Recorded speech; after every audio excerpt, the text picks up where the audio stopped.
మనం 5 రకాల నిద్రలండి పడుకునే విధానాలు. 5 ఇట్లా పరుపు మీద ఇలా ఎల్లికలా పడుకోవటం వల్ల మీకు నడుముకి సపోర్ట్గా ఉండిద్దండి. తర్వాత మోకాళ్ళ మీద కీళ్ల మీద ఒత్తిడి తగ్గించింది.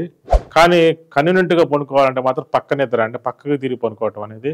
ఈ పక్కకు తిరిగి పడుకోవటంలో మన పరుపులు ఎక్సలెంట్గా ఉపయోగపడతాయండి. ఎందుకంటే మనం ఇచ్చే యాక్సిరీస్ కూడా పిల్లోస్ కానీ యూ పిల్లోస్ కానీ చాలా ఉపయోగపడతాయండి. అదే ఎడమ వైపు తిరిగితే కనుక గుండెల్లో మంట, యాసిడ్ రిఫ్లెక్స్ తగ్గించిద్దండి. అదండి ఎడమసరికి పిండస్థానం అంటారు.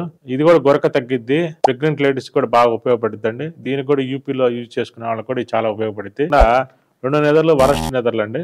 బొక్కబార్లో పనుకోవటం అంటే పొట్టని నేల కానిచ్చి పనుకోవడం చాలా డేంజర్ అండి. తర్వాత 2 చేతులు పైకెత్తి స్టార్ ఫిష్ స్థానం అంటారండి దీన్ని. చెత్త స్లీపింగ్ కాకుండా స్టార్ ఫిష్ స్థానం. గొరక ఎక్కువ వచ్చింది, స్లీప్ సరిగా పట్టదు, తర్వాత భుజాల నొప్పులు ఇవన్నీ వస్తాయి అన్నమాట.